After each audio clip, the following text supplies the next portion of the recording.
Hi everybody. So you want to learn the Bach Cello Suite number 1. It's a great piece.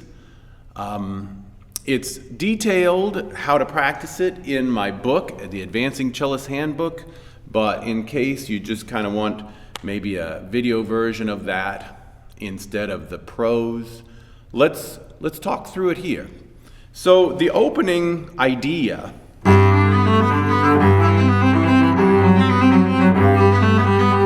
immediately presents quite a challenge with the smooth string crossings.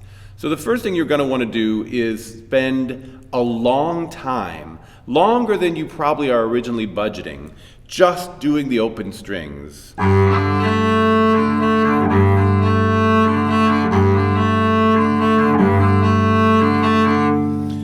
No left hand to distract you whatsoever. Just focus on the smoothness of the motion in the right hand. You'll notice that when I really do it successfully, the smooth string crossing that is, there's a moment when I'm actually on both strings, an instant when I'm on 2 strings at once. So listen for that when you do these string crossings. Or whatever bowing you're using, if you go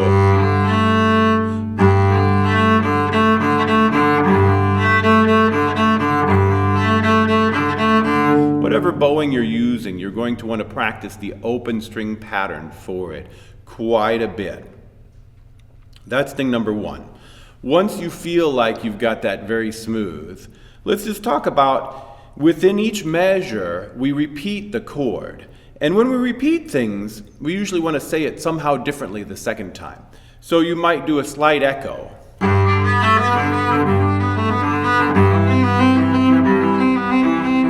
But you might not do it that way every single time. So for example, in the first 4 bars, I could do an echo in the first 2 measures and then do a little bit more in the 3rd bar.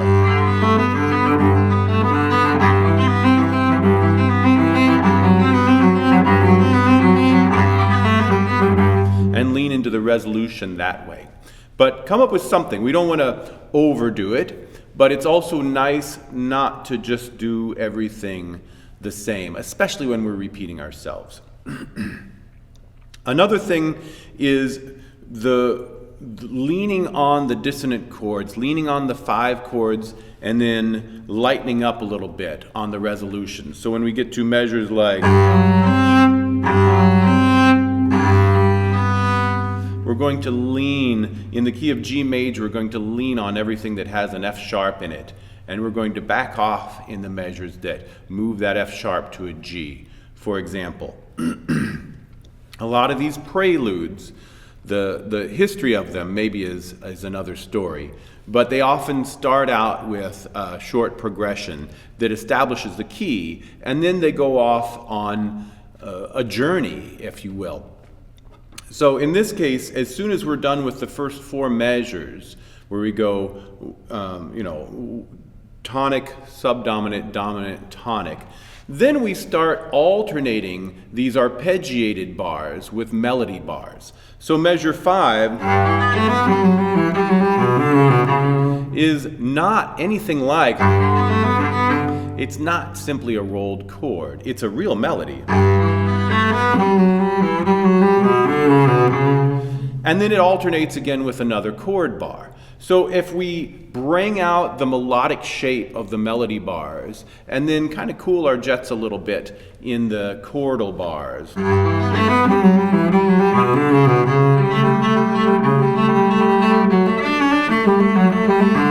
there's another melody bar, and then it goes back to a chord bar.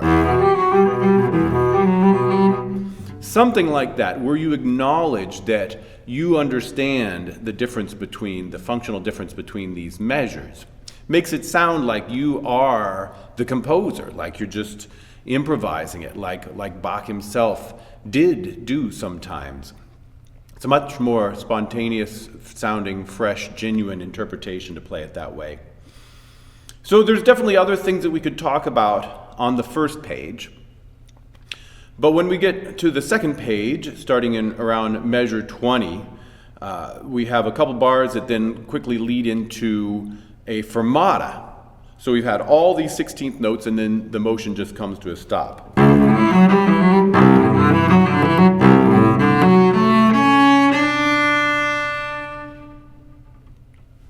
Very dramatic moment after all those 16th notes. What follows really is a lengthy cadenza. I mean, it may not be as flashy as some of the cadenzas that we're used to hearing in concertos, but for all intents and purposes, it's a cadenza. So I think we should think of from here to the end, even freer, much freer, as though you're making it up as you go. So the first thing that we do, the first section of the cadenza,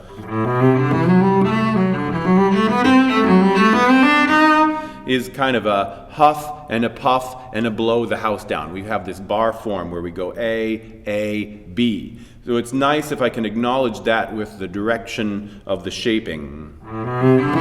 Level 1, huff, puff, and then the house comes down. Something like that, something to keep it from sounding like an etude is basically what we're trying to distance ourselves from the most. After this 8-bar section ends, in measure 28 we finally do get to the D that we've been trying to reach. Sorry. And once we get to the high D and the low D, now we start some cascading scales.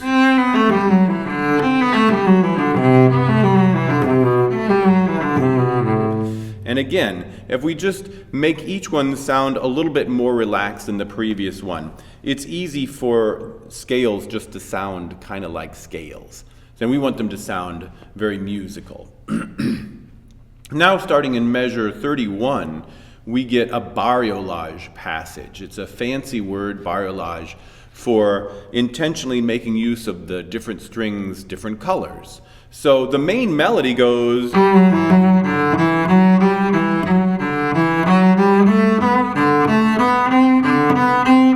but all of that is, of course, alternated with the open A string.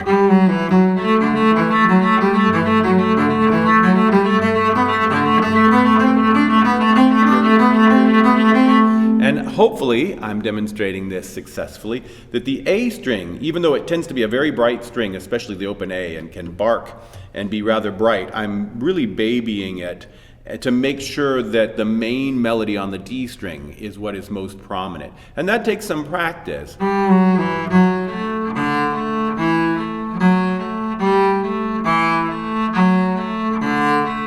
I'm being heavier on the D string and lighter on the A. The first time you try that, you might end up succeeding with being heavier on the D and lighter on the A, but still not have smooth string crossings, which we want our smooth string crossings too, so I have to practice.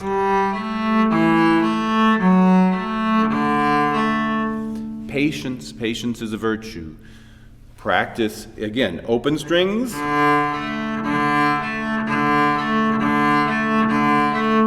However long it takes until that really does feel, I know we overuse this word sometimes, natural. It really has to feel natural. Sometimes it's even focusing on the shape that you're drawing. Here I'm focusing more on the fact that my right hand is drawing an infinity shape than I am on trying to think D string, A string, D string, A string.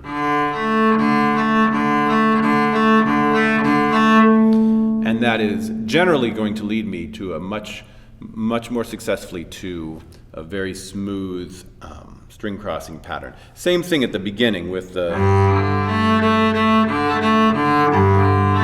if I think more of the shape I'm drawing,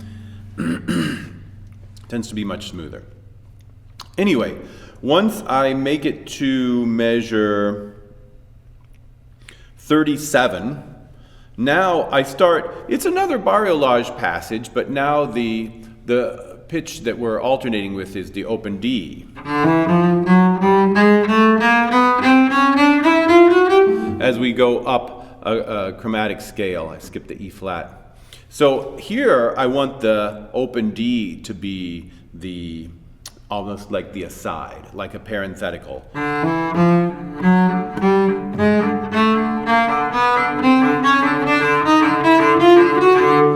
Now, maybe you don't want it quite that quiet, the open D that is, but why not practice to be able to pull the two, the actual moving line apart from the pedal D, so that if you do decide that you want them that different in volume, you know how to do it, and you know that you can do it. It's easy to back it off if you decided that you've practiced it too extreme. Better that than not practicing it extreme enough. And then, of course, the ending, the final four measures, are kind of the mirror of the first 4 bars, in that we end like we began, with a chord progression. So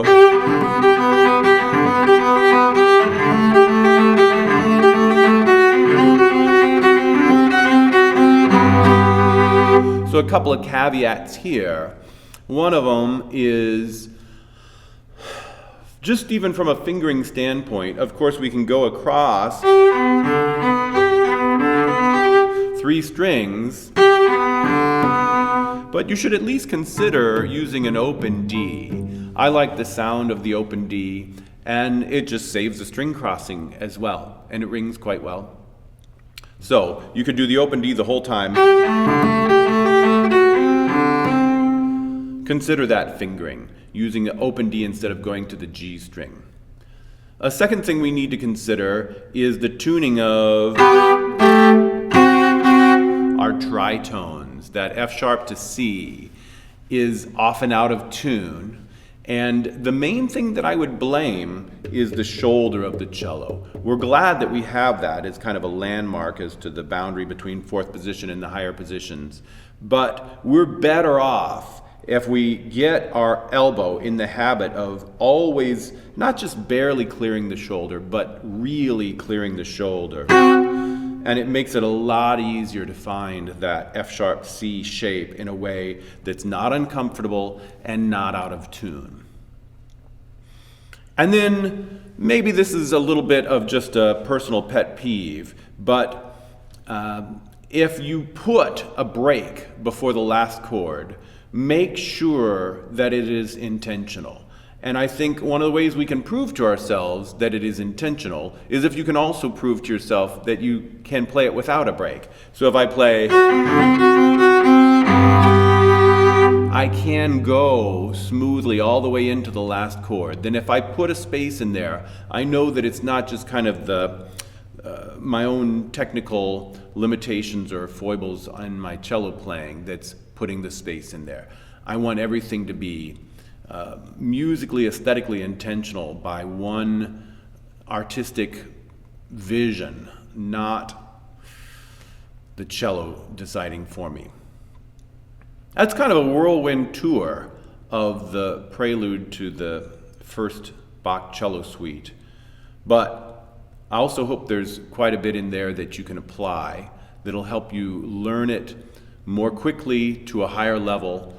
And once you do, let's face it, you'll be playing it all your life. It's a wonderful piece of music. Have fun.